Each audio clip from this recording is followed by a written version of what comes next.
बच्चों आज शुरू करते हैं हम एक फिज़िक्स का क्लास 10 का टॉपिक इलेक्ट्रिसिटी। और ये एक ऐसा टॉपिक है जिसमें आपको फील अगर ना आए तो आप कभी भी बता सकते हैं, क्योंकि आपको बिल्कुल जो ज़मीन से जुड़ी हुई चीज़ें हैं वो भी पहुंचाई जा सकती हैं। करंट तुरंत लग सकता है, कोई दिक्कत नहीं है, आपको तुरंत फील आएगी।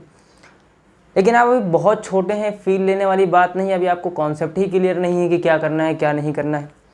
आप जिस जगह पर मौजूद हैं वहाँ पर ज़रूरी है कि कम से कम जो आपका बेस है, जिसे नींव बोलते हैं, उसे मजबूत करना बहुत ज़रूरी है। और इस वजह से आज के जो टॉपिक है बिल्कुल बेसिक है, क्योंकि आपके 10th के सिलेबस में ही बहुत बेसिक चीज़ें हैं। तो उसी बेसिक चीज़ों को हम एक तरफ से डिस्कस करेंगे। इलेक्ट्रिसिटी में कुछ सर्किट्स होंगी जिनको सॉल्व करना होता है, क्या होती है, करंट क्या होता है, चार्ज क्या होता है, पावर का रिलेशन क्या है, रेजिस्टेंस क्या चीज़ें होती हैं, इन तमाम चीज़ों को एक एक करके हम डिस्कस करेंगे। सबसे पहले कुछ जो इनके टर्मिनोलॉजीज़ हैं कम से कम उनको जान लें। एक चीज़ होती है चार्ज, दूसरी चीज़ है करंट। इन दोनों में कुछ है रिलेशन, ठीक है। चार्ज जिसकी यूनिट होती है कूलाम। चार्ज किसी प्रकार का हो सकता है, पॉजिटिव हो सकता है, नेगेटिव हो सकता है। जनरली आपको इलेक्ट्रॉन्स मिलेंगे, इस वजह से नेगेटिव है, लेकिन कन्वेंशन जो है वो पॉजिटिव की, उससे आपको फ़र्क ज़्यादा पड़ेगा नहीं, टेंशन मत लीजिए।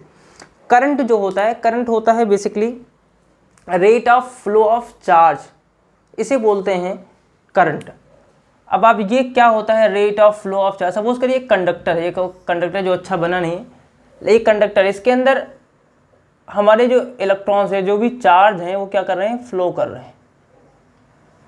चार्ज क्या कर रहे हैं, फ्लो कर रहे हैं। तो जो इनका फ्लो करने का रेट है कि कितने सेकंड में कितना कूलाम्ब चार्ज जो है इस क्रॉस सेक्शनल एरिया को क्रॉस करके जा रहा है, उसे बोलते हैं करंट। बात समझ में आ रही? करंट बेसिकली क्या है, I is equals to Q upon T, कि जो चार्ज है वो कितने टाइम में कितना क्रॉस कर रहा है।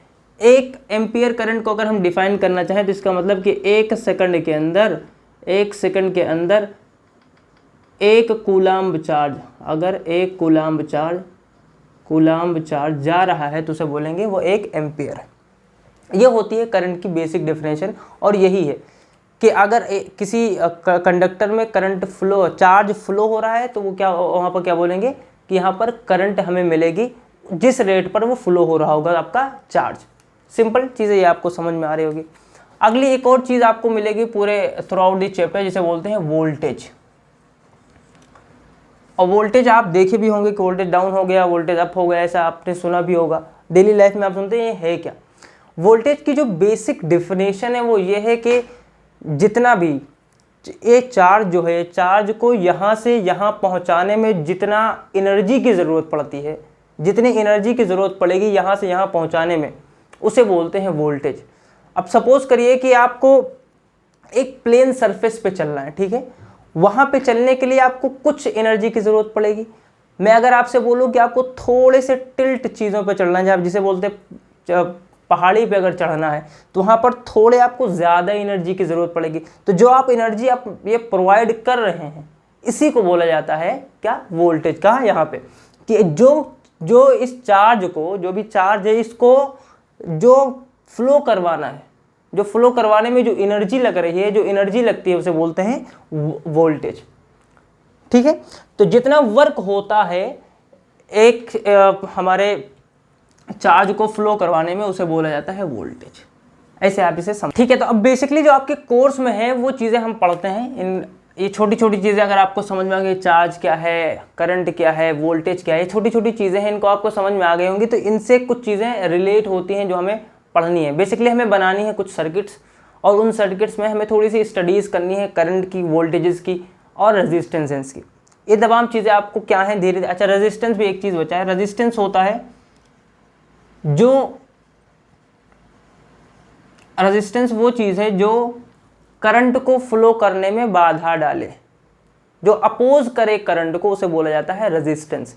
जैसे अगर आप चल रहे हैं तो आपको हवा अपोज कर रही है, अगर हवा तेज़ है तो वो क्या है, हवा एक रेजिस्टेंस की तरह आपके बाइक चलाने में काम कर रही है, ठीक है। तो आपकी बाइक उतनी तेज़ नहीं चल पाती, या आप उतनी तेज़ नहीं चल पाते जिस स्पीड से आप चलना चाह रहे हैं, या जो एनर्जी आप लगा रहे हैं।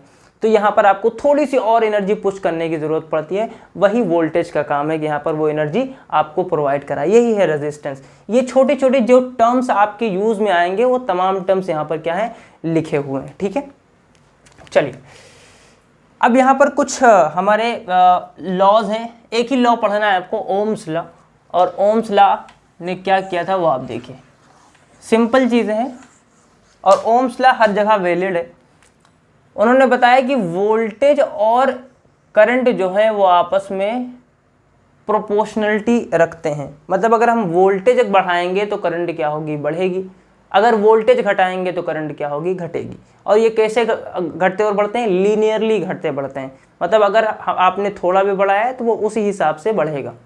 ठीक है, अब यहाँ पर अगर कोई प्रोपोर्शनलिटी होती है तो वहाँ पर एक कांस्टेंट आता है, जिस कांस्टेंट को बोला जाता है resistance is equals to I. ये रिलेशन आपने कभी देखा होगा, V is equals to I into R. और इस रिलेशन को बोला जाता है ओम्स लॉ, इसे बोलते हैं ओम्स लॉ। और ये अभी हम हर जगह यूज़ करेंगे, जितने भी सर्किट बनाएंगे उन तमाम सर्किट में हम इसी का यूज़ करते हुए नजर आएंगे। ओम्स लॉ क्या है, ये बताता है वोल्टेज और करंट के बीच में एक लीनियर रिलेशन है। वो लीनियर रिलेशन क्या है कि voltage is directly proportional to I. जितना आप करंट बढ़ाएंगे उतना ही ये बढ़ेगा। ये अगर हम देखें तो ये कुछ इस तरीके का ग्राफ अपने बीच में बनाता है। ये कुछ इस तरीके का ग्राफ होता है, V और I के बीच में अगर हम ग्राफ बनाएं तो इसका मतलब अगर ये 1 यूनिट बढ़ेगा तो ये भी क्या होगा, 1 यूनिट बढ़ेगा। अगर ये 2 यूनिट बढ़ेगा तो ये भी क्या करेगा, 2 यूनिट बढ़ेगा। तो वोल्टेज और करंट कैसा है ये बता रहे हैं कि बिल्कुल लीनियर है। और यही आपको दिमाग में रख के चलना है और कुछ ज़्यादा दिमाग में लाना नहीं। अब हमारे पास एक चीज़ और होती है रेजिस्टेंस। रेजिस्टेंस का एक फॉर्मूला होता है जो आपको थोड़ा सा अगर ध्यान देंगे तो काम आएगा। रेजिस्टेंस जो है वो होता है रो एल अपॉन ए, जहाँ पर रो जो है वो है रजिस्टिविटी, रो जो है रजिस्टिविटी है, एल जो है वो लेंथ है। लेंथ किसकी, वायर की। जैसे अगर आप कोई क्या लेंगे, एक तार लेंगे तो इस तार के अंदर कुछ एक लेंथ होगी ना, उस लेंथ को यहाँ पर लेंगे तो उस लेंथ के हिसाब से यहाँ पर हमारा रेजिस्टेंस डिसाइड होगा। और ए जो है, ए है इसका cross sectional area, cross sectional area. ठीक है, ये जितना भी इसका ये जो आपको दिखेगा यहाँ से, ठीक है, इस तरह कोई आपका जा रहा होगा तो ये जो इसका क्रॉस सेक्शनल एरिया है वो बोलते हैं ए। ये किन किन चीज़ों पे डिपेंड करता है, जाहिर सी बात है एल पे डिपेंड करेगा, जाहिर सी बात है ए पे डिपेंड करेगा। अगर क्रॉस सेक्शनल एरिया बढ़ा देंगे तो रेजिस्टेंस क्या हो जाएगा, कम हो जाएगा। अगर लेंथ बढ़ा देंगे तो रेजिस्टेंस ज़्यादा हो जाएगा। ये आपको डायरेक्टली समझ में आ रहा होगा थ्रू आउट फार्मूला। तो ये कुछ पॉइंट हैं जो आपको समझने हैं। सबसे बेसिक चीज़ें क्या, चार्ज, करंट क्या है, flow of charge, rate of flow of charge, voltage क्या होता है, ये चीज़ें आपको समझ में आई। Then after Ohm's law. Ohm's law क्या बताता है हमें कि वोल्टेज जो है करंट के साथ एक लीनियर रिलेशन में होता है। अगर वोल्टेज हम 1 यूनिट बढ़ाएंगे तो करंट भी 1 यूनिट बढ़ेगा। ठीक है, बात समझ में आ रही। आगे हमारे पास कुछ चीज़ें हैं, वो ये कि रेजिस्टेंस जो है कई प्रकार से आपस में जुड़ते हैं। कुछ रेजिस्टेंस सीरीज में जुड़ते हैं और कुछ रेजिस्टेंस पैरेलल में जुड़ते हैं। इनका क्या है, ये किस तरह होते हैं, उस तरह किनका इक्विवेलेंट निकाला जाएगा। अगर हम सीरीज में जोड़ें किसको, रेजिस्टेंस को, किसमें, सीरीज में। सीरीज में मतलब ये है कि इस तरह हमने रखा और इसी के साथ में हमने इसको रख दिया और ये यहाँ पर हमने एक सर्किट बना दी, यहाँ पर एक वोल्टेज डाल दिया। ये वोल्टेज है, ये R1 है, ये R2 है और यहाँ से कोई करंट निकल रही है, I है। तो जाहिर सी बात है अगर हमें इसको हम बनाएं तो यहाँ पर एक R इक्विवेलेंट भी निकलेगा। क्या निकलेगा, एक R इक्विवेलेंट, कि इसके बराबर ये जो 2 रेजिस्टेंस हम लगे हैं, अगर हम इसकी जगह पर कोई एक रेजिस्टेंस लगाना चाहें तो कितने ओम का रेजिस्टेंस लगाएं जो यहाँ पर काम करे। ठीक है, दोनों सर्किट को आप देख लीजिए, आराम से कायदे से इसकी कैलकुलेशन करते हैं जो आप एक निकल के आएगा। एक बात ध्यान दीजिएगा, जब भी कभी सीरीज में होगा तो उसके अंदर सिर्फ एक चीज़ कॉमन होगी जिसे बोलते हैं करंट। और जब भी कभी ये पैरेलल में होंगे रेजिस्टेंस, ये तो इंडक्टर बनाए हैं, जब भी कभी इस पैरेलल में होंगे तो यहाँ पर क्या निकालेगा, यहाँ पर वोल्टेज क्या होगा, दोनों का सेम होगा, करंट डिफरेंट होगा। और यहाँ पर करंट सेम होगा और वोल्टेज डिफरेंट होगा। देखिए इनके बीच में कुछ वोल्टेज होगा और इनके बीच में कुछ वोल्टेज होगा। यहाँ सपोज करिए V1 है, यहाँ पर सपोज करिए V2 है। इनके यहाँ पर नॉर्मल वे जा रहा है, यहाँ से कुछ करंट निकल रही है। बात समझ में आ रही? ये जो R इक्विवेलेंट है, या R इक्विवेलेंट तो वैसे निकल के आता है, ये निकल के आता है R1 प्लस R2। लेकिन सवाल पैदा होता है कि ऐसे कैसे निकाल दिया। देखिए निकालते हैं। अगर हम यहाँ पर ये V1 निकालें, ये जो V है चूँकि ये उतना ही होगा जितना यहाँ से प्रोवाइड किया जा रहा है, तो capital V is equals to V1 प्लस V2 होगा। ठीक है, V1 की वैल्यू होगी I इंटू R1 और V2 की वैल्यू होगी I इंटू R2। ठीक है, और इस V की वैल्यू अगर मैं निकालूँ तो यहाँ से I इंटू R इक्विवेलेंट निकल के आएगी। I आप बाहर ले लीजिए, I बाहर निकल के कट जाएगा और R इक्विवेलेंट बचेगा R1 प्लस R2। तो जब भी कभी सीरीज़ में हमारे क्या लगे होंगे, रेजिस्टेंसेस लगे होंगे, तो उनके पास करंट जो होती है वो क्या होती है, सेम होती है। तो हमने करंट को सेम किया और वोल्टेज को डिफरेंट कर दिया। और जब हमने ऐसा किया तो हमें पता चला कि अगर हम R इक्विवेलेंट निकालना चाहें तो कैसे निकालेंगे, R1 plus R2 simply add करके हम लोग उन्हें निकाल सकते हैं। चलिए अब इनका अगर हम पैरेलल में करें तो कैसे होगा। पैरेलल वाला भी बिल्कुल आसान है। पैरेलल में क्या चीज़ सेम होती है, पैरेलल में सेम होता है आपका वोल्टेज। पैरेलल में आपका अगर वोल्टेज सेम होगा तो मैं अगर यहाँ पर दो रेजिस्टेंस लगाऊं, ये दो रेजिस्टेंस आपके लगे हैं और यहाँ से मैं एक करंट क्या करता हूँ बहाऊँ। देखिए एक वोल्टेज लगा दिया, यहाँ से एक करंट जा रही है। जब भी ये जाएंगे तो ये दो हिस्सों में बट जाएंगे। ठीक है, सपोज करो शोले वाली फिल्म देख रहे हैं, कुछ लोग इधर जा रहे हैं, कुछ लोग उधर जा रहे हैं, बाकी उनके पीछे आ रहे हैं। पीछे उनका कोई बचा नहीं, तो कुछ लोग इधर जा रहे हैं और कुछ लोग इधर जाएंगे। क्या जाएंगे, इधर I1 जाएगा, सपोज करो इधर क्या जाएगा, I2 जाएगा।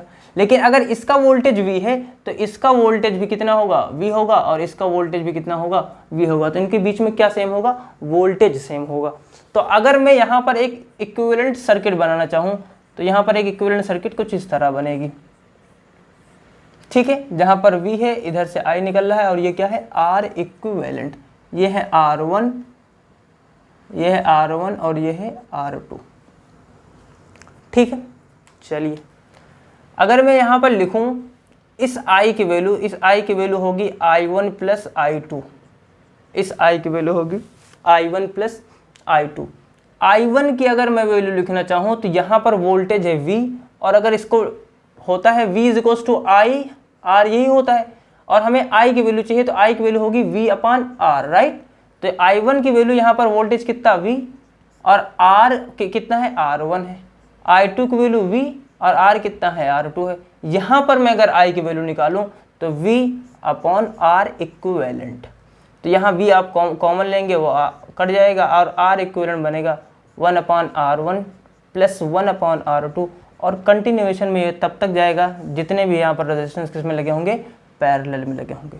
तो सिंपली मैंने क्या किया, यहाँ से आपको एक चीज़ समझ में आनी चाहिए, वो ये है कि जब भी कोई चीज़ हमारी सीरीज़ में लगी होंगी, नंबर ऑफ जो रेजिस्टेंस हैं वो सीरीज़ में लगे होंगे, तो उनके पास पहली चीज़ तो ये है कि उनका इक्विवेलेंट जो निकालेंगे हम वो क्या होगा, उनका जो इक्विवेलेंट निकाल रहे हैं वो क्या है, उनके पास R equivalent R1 plus R2 ऐसे हम जस्ट ऐड करते जाएंगे। दूसरी चीज़ ये है जो हमने प्रूफ किया है, ये प्रूफ बस इस वजह से किया है ताकि आपको ये समझ में आए कि जब हम सीरीज़ में रेजिस्टेंस लगाते हैं तो उनके पास करंट जो होती है वो क्या होती है, सेम होती है। और जब हम वोल्टेज रेजिस्टेंस किस में लगाते हैं, पैरेलल में लगाते हैं, तो उनके पास वोल्टेज सेम होती है। आपको ये बात ध्यान देनी है और इस बात से आपके बहुत सारे क्वेश्चन बहुत आसानी के साथ बनेंगे, जो कि अभी हम कुछ कराएंगे। लेकिन तब तक हम तमाम और सारे फार्मूले जो भी आपके कोर्सेज में है उसको कवर कर लें। उसके बाद एक क्वेश्चन लेंगे जिससे आपको बढ़िया से समझ में आ जाएगा इसके इलेक्ट्रिसिटी के क्वेश्चन कैसे सॉल्व करने हैं। चलिए, इसमें कुछ चीज़ें और हैं जिसका एक टर्म है पावर। पावर डिफाइन है वर्क अपॉन टाइम से। ठीक है, work done upon time. Work done की यूनिट होती है जूल, इसकी यूनिट होती है सेकंड, और इसको ऐसे इसकी जनरल यूनिट है वॉट। ठीक है, वर्क डन अपॉन टाइम। इस तरह इसको लिखा जाता है। अब अगर हम पावर की एक और वो निकालें, आपको ज़्यादा कैलकुलेशन में मत जाइए, तो इसकी होती है v इंटू आई, एक और होती है v इंटू आई। इस तरह भी इसको लिखा जा सकता है पावर को। अब यहाँ पर v अगर मैं देखूँ तो v की वैल्यू होती है i इंटू आर, राइट। इस v की वैल्यू मैं यहाँ पर पुट करूँगा तो p की वैल्यू निकल के आएगी आई स्क्वायर आर, और इसी i की वैल्यू होती है v अपॉन आर। मैं अगर इसको पुट करूँगा तो p is equal to V square upon R. तो इस तरह के 2-3 फार्मूले आपके सामने नज़र आते हैं, वो आपको समझ में आएंगे। आप ये ध्यान दीजिएगा p is equal to V into I जो है, ये आपको जनरली इनपुट पावर जो है उसके लिए यूज़ में आएगा। कुछ पावर इनपुट में देंगे, ये वाली आपको लॉस में काम आएगी, और ये लॉस वाली चीज़ें आपको समझ में आएंगी। जब हम सर्किट, जब भी कोई चीज़ हम जा रहे हैं तो 100% तो ऐसा है नहीं कि आपने जितनी पढ़ाई करी है आप 100 नंबर लेके चले आएंगे। 100 नंबर लाना is a good thing, but हमेशा जो इतना इफिशिएंसी किसी भी चीज़ की है नहीं, तो इतनी इफिशिएंसी किसी भी चीज़ में नहीं होती। और वो तो रेजिस्टेंस है, रेजिस्टेंस तो कुछ ना कुछ लॉस होगा, और लॉस आप कहाँ से निकालेंगे? पावर का आई स्क्वायर आर से निकालेंगे। जो भी आपको गिवन होगा वी स्क्वायर बाय आर से भी निकालेंगे, लेकिन आई स्क्वायर आर आपको जनरली पता होगा, और आप यहीं से निकालेंगे कि उसके अंदर कितना लॉस हो रहा है। जब भी आप कोई मेटल देखेंगे तो आपने देखा होगा, हीटर देखा जनरली, तो हीटर बेसिकली क्या है? एक लॉस से चल रहा है। हमने करंट इलेक्ट्रिसिटी उसके अंदर हमने उसके अंदर प्रोवाइड करी, वो इलेक्ट्रिसिटी किस में कन्वर्ट हो गई? हीट में कन्वर्ट हो गई। और ये जो हीट है, ये हीट के फॉर्म में क्या हो रहा है? एक लॉस हो रहा है। अगर हम किसी और जगह पर देखेंगे, आप मोबाइल चलाते होंगे, हीटिंग इफेक्ट आता है। आप कोई और लैपटॉप चलाते होंगे, उसके अंदर हीटिंग इफेक्ट आता है। ये तमाम चीज़ें जो भी आपको दिख रही हैं, ये सब क्या है? लॉसेज हैं। किसके अंदर? सबके अंदर लॉसेज हैं। जनरेटर के अंदर लॉसेज हैं। जितनी भी चीज़ें हैं आप सब देख रहे हैं, सबके अंदर लॉसेज हैं। जो आप पढ़ रहे हैं अभी, उसके अंदर भी कुछ क्या है? लॉसेज है। बात अगर हीटिंग इफेक्ट क्या है, तो आपके उसमें एक फॉर्मूला है आई स्क्वायर आर इंटू टी, इसे बोलते हैं हीट। बस आपको बस इतना ध्यान रखना है, ज़्यादा दिमाग मत लगाइएगा, और ज़्यादा दिमाग लगाना भी नहीं है। अब मैं एक तरफ से सिर्फ यहाँ पर फॉर्मूले लिख दे रहा हूँ जो आपको ध्यान में रहे, और यही आप करेंगे जब भी कोई चैप्टर पढ़ें, तो उसके एंड में वो चैप्टर जब ख़त्म कर लें, आप पूरी तरीके से पढ़ लें, तो एक नोट, एक समरी बनाएं, और समरी बनाने के साथ साथ उसमें क्या लिखना है? सिर्फ और सिर्फ फॉर्मूलेज लिखने। क्योंकि अगर आपने ठीक से पढ़ा है तो आपको दोबारा रीड करने की ज़रूरत नहीं है, वो तो दोबारा फिर से पढ़ना होगा। अगर आपको दोबारा रिवाइज करना है तो आप जो एक समरी बनाए हैं सिर्फ वही देखना है। देखिए, आप समरी अगर हम यहाँ पर बनाए, जो भी हम लोगों ने पढ़ा है, तो वो सबसे पहले हमने पढ़ा है आई, करंट क्या होता है? Q अपॉन टी, इस तरह निकाला जा सकता है। उसके बाद पढ़ा हमने Ohm's law, V is equals to I into R. फिर उसके बाद पढ़ा हमने आर इक्विवेलेंट किस में? सीरीज में, और वो क्या होता है? R1 plus R2। और फिर उसके बाद हमने पढ़ा आर इक्विवेलेंट किस में? पैरेलल में, और वो होता है 1 upon R1 plus 1 upon R2। इसे 1 अपॉन R कर लेते हैं, ठीक है। और फिर इसके बाद हमने पढ़ा पावर, ये होता है V इंटू आई, या W अपॉन टी, या आई स्क्वायर आर, या V स्क्वायर बाय आर। तो ये चीज़ें हो गई, ठीक है। और हीटिंग क्या होगा? आई स्क्वायर आर इंटू टी। तो कुल मिलाकर के इतने ही फार्मूले हैं जो आपके लगभग यूज़ में आने वाले हैं। एक और रह गया है जिसे बोलते हैं रेजिस्टेंस का formula, R is equal to rho L upon A. ये आपके जितने फार्मूले यहाँ पर लिखे हुए हैं, यही समरी है। इन्हीं का यूज़ करके हमें क्या करना है? क्वेश्चंस बनाने हैं।